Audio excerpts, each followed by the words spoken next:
Starting with the next titration. The second titration in our syllabus is prepare M by 50 solution of oxalic acid. So we will be preparing M by 50 oxalic acid solution, and again we will be preparing 100 ml because we are using it for our own use. So first step again, as we did in the previous titration, we will be preparing M by 50 oxalic acid solution. For that we need to calculate the weight of oxalic acid what we require.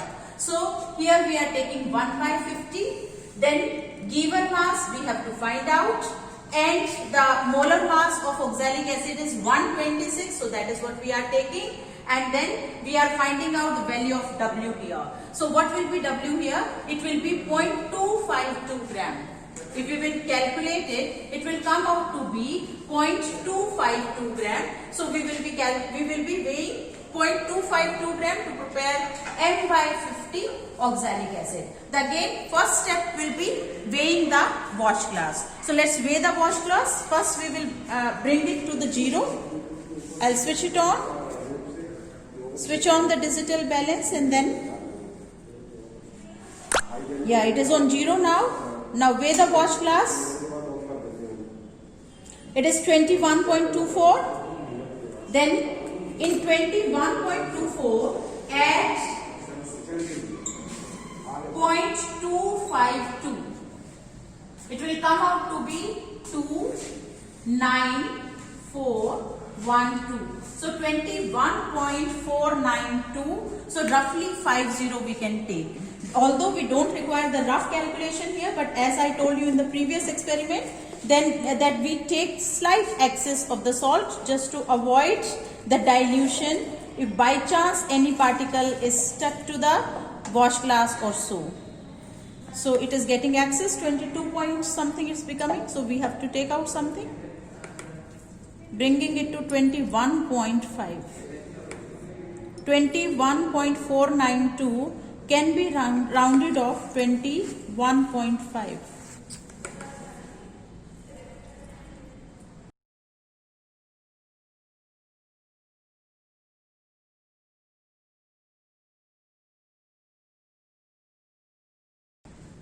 We can do it, we can check it otherwise also. We can bring the balance again to 0,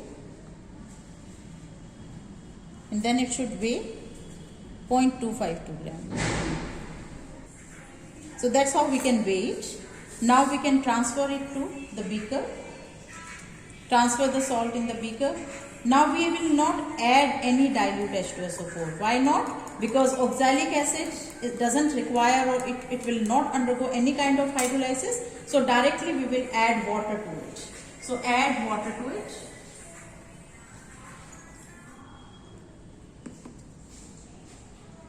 Now we will transfer it to the measuring flask.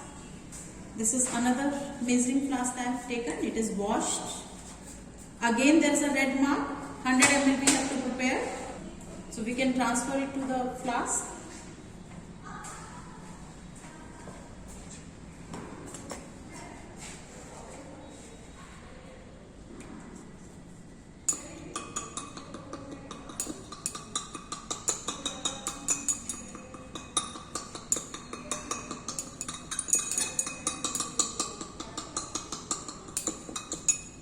Stir it well and then transfer it to the. I am not taking out the glass rod because otherwise few drops of the solution may go out with the flask itself, with the glass rod itself. So that is why I am not taking out the glass rod. I am just keeping it in this only. Now again taken some water. Remaining salt is stirred well just to make sure that everything, all particles of the salt is being transferred to the flask.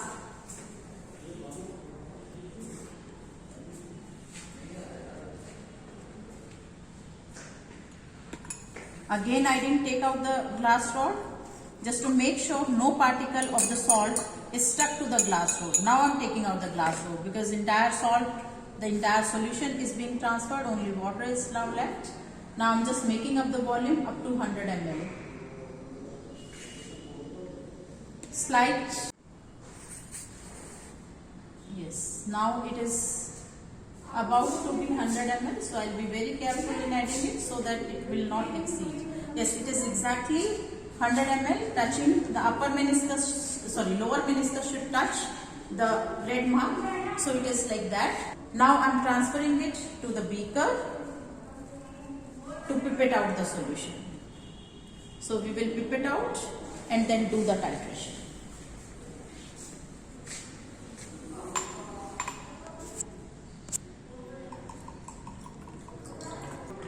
It may spill out now, there is no problem because the solution is ready. So the concentration will not change. But while transferring it to the measuring flask, at that time you will not afford spilling of the solution.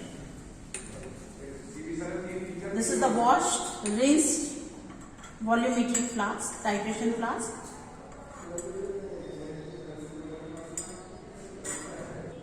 Lower meniscus of this should touch the mark to make it 10 ml.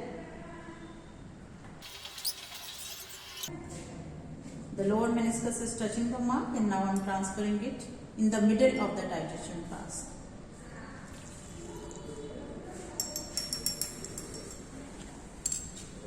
Add 10 ml of dilute H2SO4 to make the medium acidic.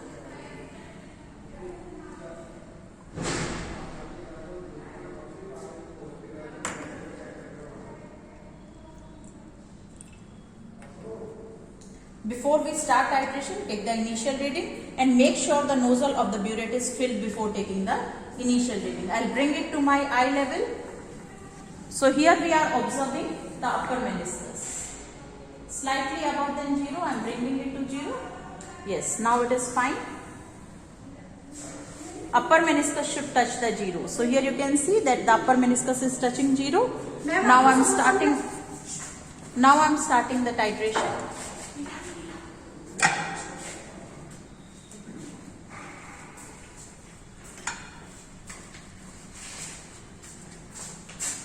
Again, now one thing is different here.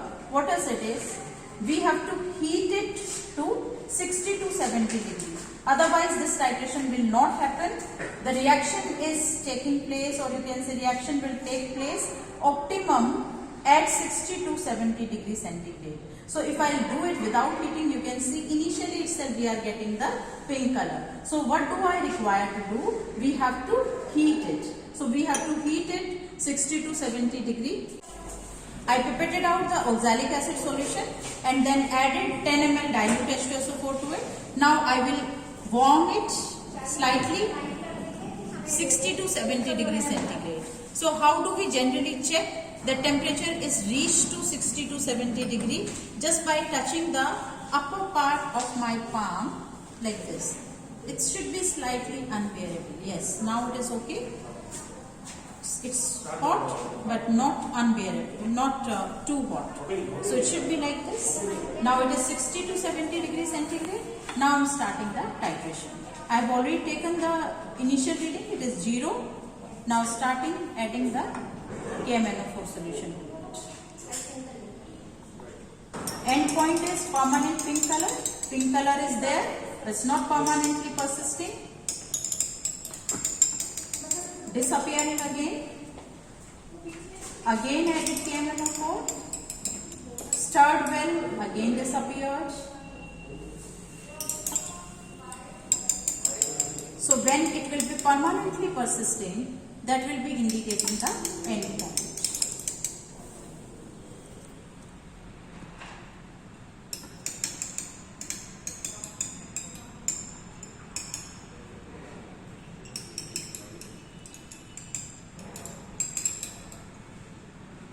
Still persisting. Now it is not disappearing even after stirring for a long time. You can see that the light pink color is the end point. I stirred it well enough, but still the pink color is not disappearing, so indicating the end point.